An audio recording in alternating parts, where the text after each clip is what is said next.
wa huwa asdaqul qailin. Laqad ja'akum rasulun min anfusikum azizun 'alaihi ma 'anittum harisun 'alaikum bil mu'minina raufur rahim. Shadaqallahul azim wa sadaqa rasuluhu nabiyyul habibul karim.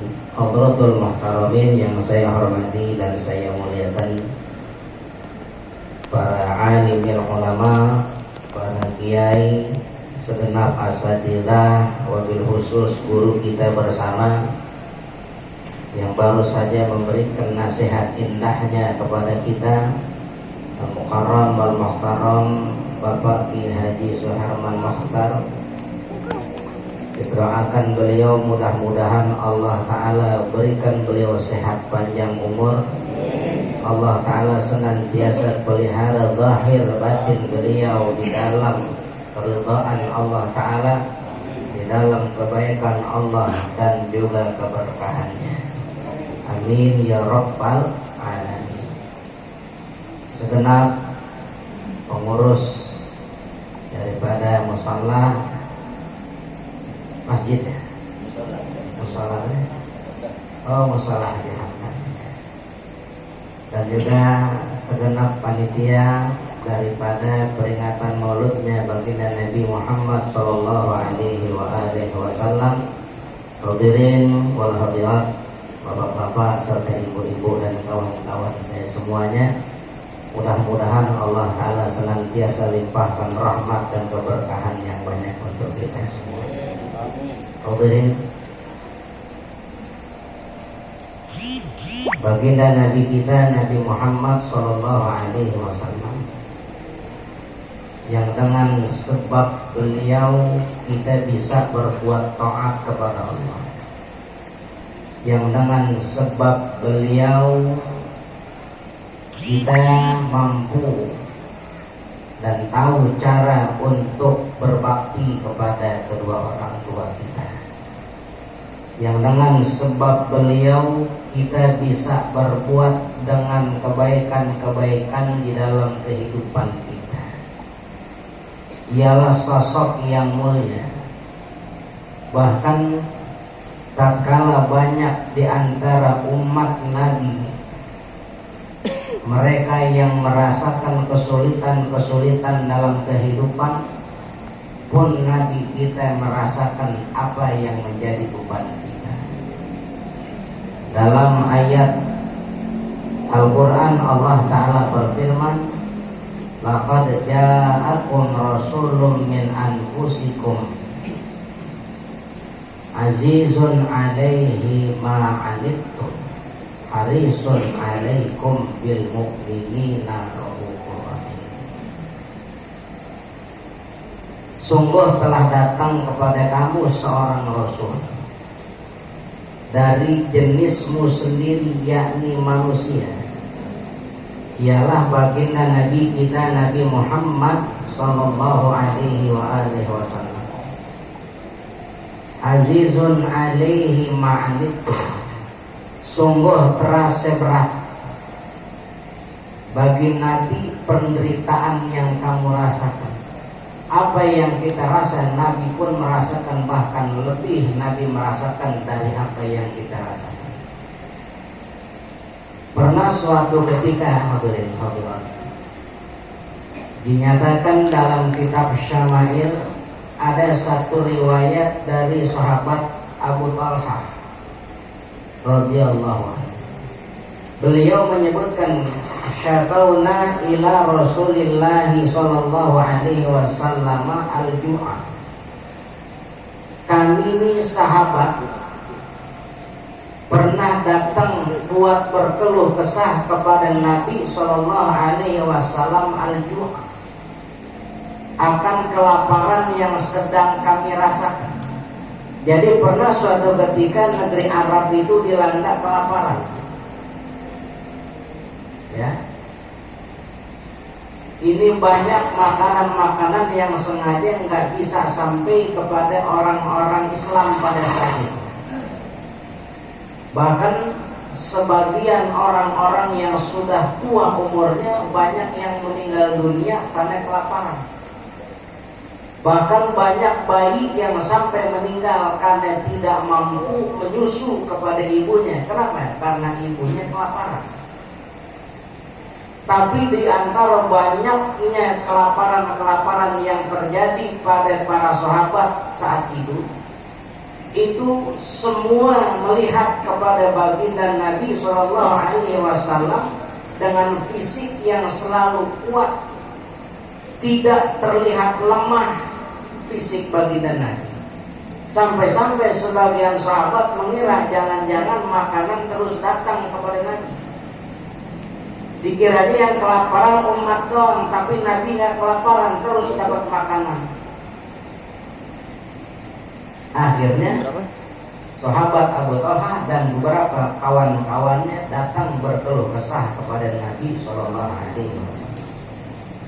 Datang Nabi, ya Rasulullah, kami pada kelaparan semua ini. Kata Abu Talha, wa rafa'na an butunina, kami angkat, kami perlihatkan perut kami kepada Rasulullah Sallallahu Alaihi Wasallam. An hajarin hajarin, kalau perut kami telah kami ikat masing-masing dengan satu buah batu. Telah maklum, tidak ketahui kalau orang udah ikat perutnya pakai batu, orang udah ganjel perutnya pakai batu, tandanya kan lapar. Nabi yang apa pada saat itu? Nabi tersenyum melihat sahabat yang datang untuk berkeluh kesah itu.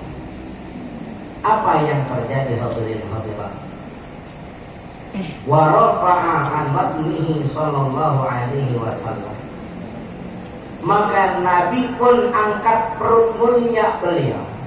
Nabi perlihatkan kepada sahabat yang datang berkeluh kesah itu, al-hajar ini, ternyata Nabi telah lebih dulu ikat perut beliau dengan dua buah batu. Sahabat yang datang berkeluh kesah baru ikat perutnya pakai satu batu. Ternyata Nabi perlihatkan perut mulia beliau, Nabi telah lebih dulu ikat perut beliau dengan dua buah batu.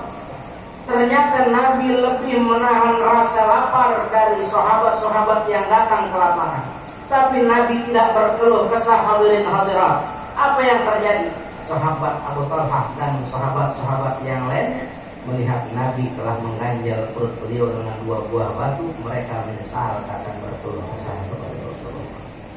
Mereka menangis melihat apa yang ada di dalam diri Rasulullah. Mereka pikir yang lapar hanya diri mereka. Ternyata Nabi lebih menahan rasa lapar timbang diri mereka. Ini Nabi merasakan penderitaan apa yang kita rasakan, bahkan lebih. Namun akhlak Nabi tidak berkeluh kesah pada saat itu.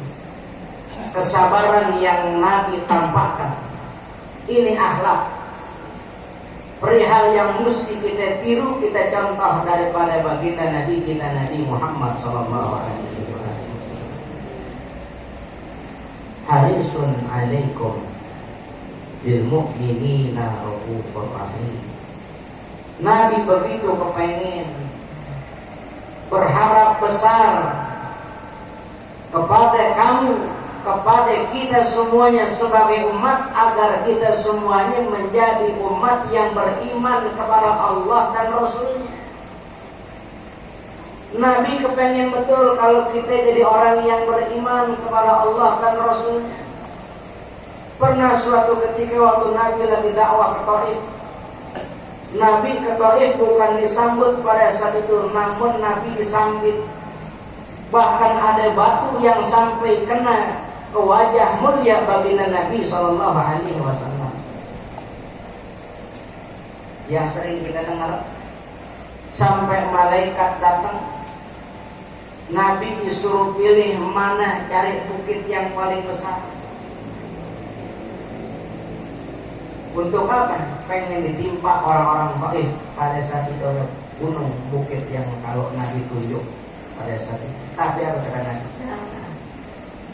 Mereka kayak begitu kepada diriku bukan karena benci, cuman karena belum tahu saja. Karena belum tahu kenapa Nabi masih mengharapkan keimanan mereka kepada Allah dan Rasulnya. Seumpama pada saat itu ditimpain gunung, akhirnya pada mati semua. Walhasil nggak ada yang beriman kepada Allah Ta'ala dan Rasulnya pada saat itu. Tapi karena kesabaran Nabi, karena rasa harap Nabi atas kita sebagai umat itu bisa beriman kepada Allah Ta'ala dan Rasulnya, Nabi tidak mau untuk menimpa mereka dengan gunung, dengan bukit. Kenapa? Karena Nabi masih mengharapkan keimanan mereka. Seumpama bukan mereka, namun masih ada anak-anak, cucu dan keturunan mereka. Walhasil sekarang orang-orang Taif semuanya beriman kepada Allah Ta'ala dan Rasulnya. Ini kasih sayangnya Rasulullah Sallallahu Alaihi Wasallam. Ini kecintaan Nabi Sallallahu Alaihi Wasallam kepada kita sebagai umat. Ya, yang oleh sebab itu urusan keimanan ini mesti kita indahkan. Nabi berharap kepada kita selaku umat semuanya bisa beriman kepada Allah dan Rasulnya. Maka urusan keimanan ini yang mesti kita indahkan. Mungkin sebagian kita atau banyak di antara kita telah merasa, telah mengaku sebagai orang yang beriman. Tapi seberapa keimanan yang ada dalam diri kita? Apakah sudah bisa diakui keimanan kita, atau malah jangan-jangan masih dalam tahap mengaku-ngaku saja? Makanya di dalam kitab Wasiatul Mustafa, ya, ada wasiat Nabi Sallallahu Alaihi Wasallam kepada Sayyidina Ali. Apa kata Nabi dengan sabdanya? Ya Ali, walil mu'minina thalathu alamatin. Duhai Ali, bagi orang yang beriman itu ada 3 tandanya. Coba kita lihat, kita konten diri kita. Kira-kira diri kita sudah masuk belum kepada tanda-tanda atau ciri-ciri orang-orang yang beriman yang diwasiatkan oleh baginda Nabi Sallallahu Alaihi Wasallam. Apa yang pertama?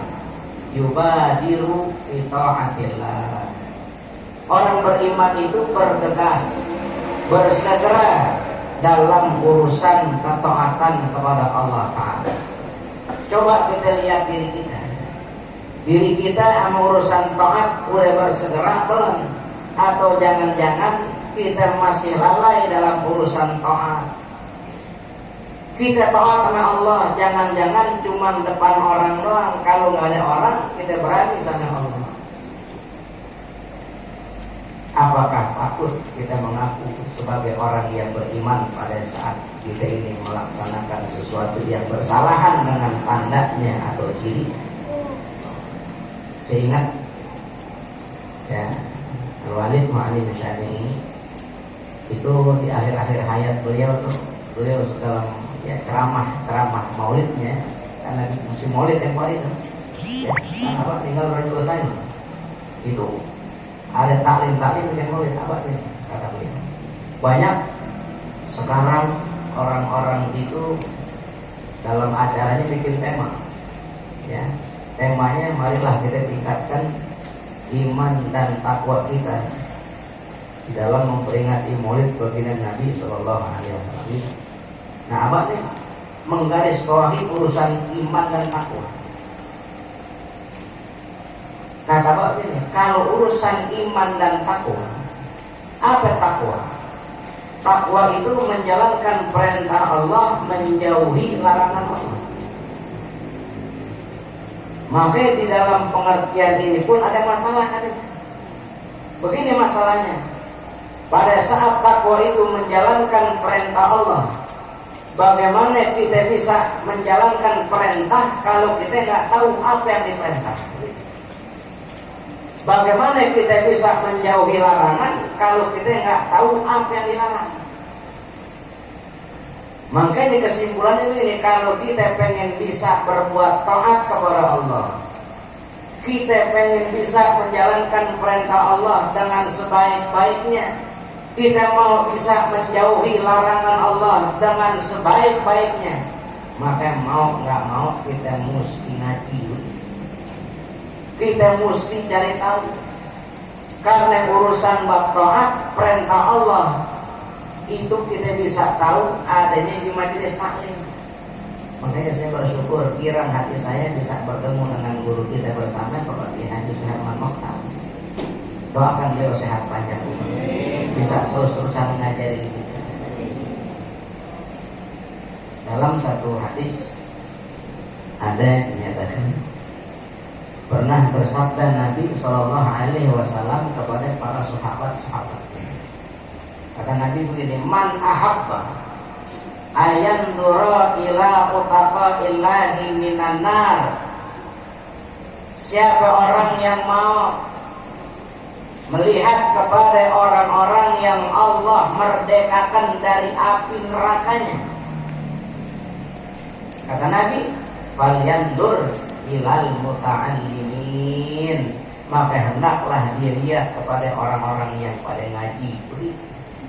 Tuh orang-orang yang pada mau ngaji, orang-orang yang mau nuntut ilmu, itu mereka orang-orang yang dimerdekakan, dibebaskan dari api nerakanya Allah Ta'ala. Kata Nabi, ma min muta'allimin yahtalifu ila babil alim illa kataballahu lahu bi kulli harfin wa bi kulli qadamin ibadata sanatin. Tidaklah daripada seorang penuntut ilmu, orang yang mau ngaji, yahtalifu ila babil alim, yang dibolak-balik datang dari rumahnya ke rumah gurunya, dari rumahnya ke tempat ngajar gurunya. Tidaklah orang yang mau ngaji kayak begitu, melainkan kata Allahu lahu, Allah catat baginya bikulli harfin, dengan tiap huruf yang didapat dari gurunya, wa bikulli qadamin, dengan tiap langkah yang dia langkahkan dari rumah ke tempat gurunya ngajar. Itu satu hurufnya Allah ganjar ibadah 1 tahun yang makbulah. Satu langkah kakinya Allah ganjar dengan ibadah 1 tahun. Pertanyaan saya, kalau guru kita lagi ngajarin kita, ada nggak 10 huruf yang keluar dari lisan beliau? Ini huruf bukan timbang huruf Al-Quran dan hadis, ada bahasa sehari-hari yang keluar. Itu bahasa Indonesianya. Apapun yang keluar dari lisan guru kita, bukan bicara kalimat, bukan kata, huruf. Ada nggak 10 huruf? Lebih.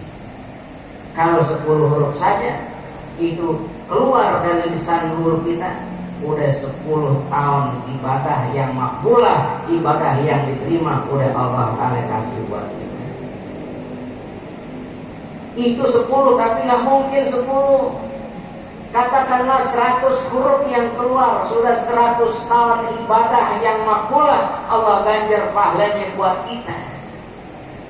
Itu baru sekali ngaji. Belum lagi nanti besoknya, belum lagi besoknya. Enggak, ngajinya seminggu sekali. Enggak apa-apa coba, kali aja. Ya, sebulan udah 400 tahun. Baru sebulan, belum setahun. Dan itu baru hurufnya. Itu ibadahnya ibadah yang makbulah, ibadah yang diterima oleh Allah Ta'ala. Sedangkan kalau kita sholat, mohon maaf, belum tentu sholat kita diterima oleh Allah Ta'ala. Bisa jadi berantakan ngajak sholat kita yang sesuai dengan Al-Quran. Wa bi kulli qadamin, tiap langkah kaki kita 1 langkahnya Allah kasih pahala buat kita setahun ibadah yang makbulah. Kita dari rumah kemarin ada nggak 5 langkah? 10 langkah. Katakan lagi 100 langkah. Udah 100 tahun ibadah lagi. Beruntung nggak kira-kira? Wa bana lahu bi kulli qadamin madinatan fil jannah, dan Allah akan bangunkan bagi orang yang ngaji dari rumahnya ke tempat gurunya, itu 1 langkahnya itu Allah bangunkan 1 Madinah, bukan 1 rumah, bukan bait, tapi Madinatan, 1 kota di surganya Allah Ta'ala. Kalau 100 langkah, 100 kotak Allah bangunin buat kita. Wah, sempit dong surga, agak. Kagak sempit. Wa arduhas samawati wal ard. Allah jadikan hamparan surga itu seluas hamparan langit dan bumi. Bumi aja kita anggap luas benar, banyak yang belum diinjak di bumi. Padahal bumi itu dalam tatanan tata surya, peneliti katakan ibarat debu dari debunya tata surya. Bukan debunya tata surya, baru debu dari debunya. Itu bumi. Dan semuanya itu yang naungin langitnya, 7 lapis langit. Padahal bumi itu masih di langit pertama, masih dalam satu galaksi Bima Sakti. Sedangkan galaksi yang lain lebih banyak lagi, jutaan jumlahnya. Dan langit kedua nanti lebih luas dari langit pertama, langit ketiga lebih luas dari langit kedua, begitu seterusnya. Gak sempit surga. Dan nanti semuanya Allah jadikan hamparan surga buat kita. Beruntung gak kira-kira? Wa yamshi 'alal ardi. Dan tak kalah orang yang mau ngaji itu dia jalan di atas bumi.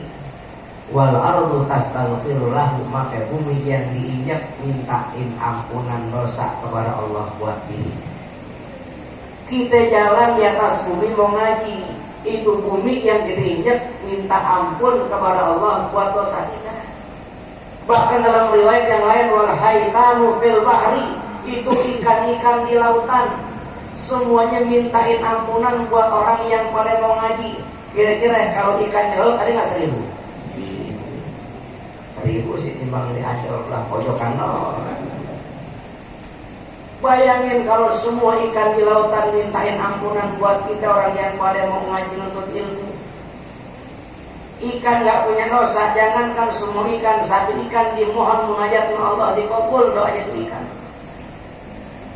Bayangin bagaimana kalau semua ikan minta ampunan dosa buat kita. Wa yumsi wa yusbihu maghfuran lahu. Dan orang yang nuntut ilmu, orang yang ngaji, petang harinya, pagi harinya senantiasa dalam keadaan maghfur, orang yang diampuni dosa oleh Allah Ta'ala. Bagaimana enggak semuanya kebaikan. Ya, dia habis maksiat, orang ngaji tahu kalau maksiat obatnya tobat. Ya tobat lagi, habis dosanya. Maksiat lagi, obatnya apa? Tobat lagi, dia tahu, orang ngaji tahu kalau dosa mesti tobat. Akhirnya apa? Diampuni dosa oleh Allah Ta'ala.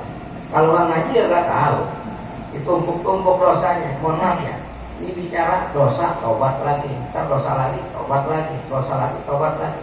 Kayak main-main ya. Kesannya kayak main-main, tapi nggak begitu. Sungguh taubat itu adalah taufik dari Allah Ta'ala, yang kalau Allah nggak mau kasih kepada seorang hamba, nggak dikasih sama Allah Ta'ala. Begitu, emang obatnya begitu. Kalau dosa, taubat lagi ya. Sama kayak orang suka angin. Masuk angin apa ya? Gerok. Ntar besok masuk angin lagi apa ya? Gerok. Begitu. Emang begitu. Pada saatnya Allah nggak berikan taufik kepada seorang hamba untuk tobat, nggak bisa tobatnya. Dia enteng-entengin dosa sampai mati di bawah dosa, nggak ada tobatnya. Maksudnya. Maka wasyahidat lahumul malaikat, bersaksi tuh kepada orang-orang yang ngaji sekalian malaikat. Apa yang kata malaikat? Ini mereka nih orang yang pada ngaji, min utaqaillahi minan nar, termasuk orang-orang yang dibebaskan, dimerdekakan daripada api nerakanya Allah Ta'ala. Mudah-mudahan termasuk kita semuanya. Orang-orang yang dibebaskan, dimerdekakan dari api nerakanya Allah Ta'ala. Syaratnya ngapain tadi? Nah, ya ternyata syaratnya ini yang udah jadi syarat buat kita. Nggak bisa kebaikan adanya di pengajian, kebaikan adanya di majelis taklim, kebaikan ada dalam ilmu dan adab. Dan ilmu serta adab itu mesti kita ambil, mesti kita cari dari siapa? Dari ahli waris seorang mulia yang mewariskan ilmu dan adab, yakni baginda Nabi Shallallahu Alaihi Wasallam. Ahli warisnya adalah para ulama. Al ulama'u warathatul anbiya. Ulama ahli warisnya para nabi.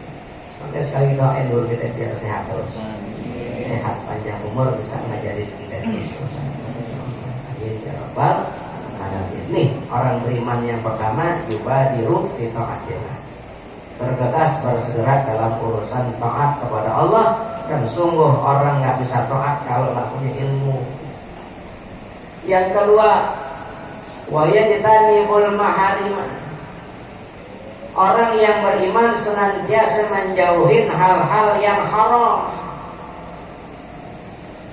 Kalau dia masih demen sama yang haram terus ngaku beriman, bisa jadi imannya timbang ngaku, diakuin susah. Ya, orang beriman mesti ngejauhin diri dari hal-hal yang haram. Jangan keasikan sama hal-hal yang haram. Walaupun hal yang haram nguntungin kita urusan dunia, bikin tebal kantong kita, tapi haram jangan kita senang. Tapi buktinya saya masih kasih rezeki aja sama Allah tahu. Duit saya makin banyak aja, berarti duitnya itu bukan rizqun karim, tapi bisa jadi istidrat dari Allah. Alhamdulillah. Terus bagaimana duitnya nambah tapi taatnya malah jelek? Kalau itu namanya istidrat. Kalau rizqun karim dari Allah, rezeki dikasih sama Allah, berbanding lurus sama urusan ketaatan kita. Berkah insyaallah namanya. Maka yang kedua, orang yang beriman tandanya menjauhin hal-hal yang haram. Lalu yang ketiga, tanda ciri orang yang beriman dalam kitab tersebut dinyatakan, tanda ciri orang beriman itu wa yuhsinu ila man asaa ilaih. Orang beriman senantiasa berbuat baik sekalipun kepada orang yang berbuat jahat kepada dirinya. Gampang susah. Berbuat baik sama orang yang jahatin kita gampang susah. Kadang kita suruh ngebalas kebaikan orang aja susah, apalagi suruh berbuat baik sama orang yang jahat sama kita. Tapi kalau kita bisa, inilah kelihatan betul bagaimana ada keimanan dalam diri hamba tersebut. Lalu Al-Walid Mu'alim Syafi'i pernah cerita, ada seorang namanya Asyibli, ya, Imam Asyibli, Abu Bakar Asyibli. Jadi kata abah dulu, ini Asyibli ini, Abu Bakar Asyibli ini seorang wali min awliyaillah. Apa karomahnya? Karomah beliau itu bisa berinteraksi dengan segala macam benda-benda jamaah. Benda yang keras-keras, ya batu, kayu, apa itu yang keras-keras benda jamaah, beliau bisa interaksi. Pernah suatu ketika Bapak Ibu sekalian, Imam Syibli ini lewat di satu pohon yang besar. Lalu tuh pohon manggil, ya Abu Bakrin, duhai Abu Bakar. Namanya kan Abu Bakar Asyibli. Apa kata pohon? Kun anta mithli, jadilah dirimu seperti diriku. Ini nasihat pohon kepada beliau.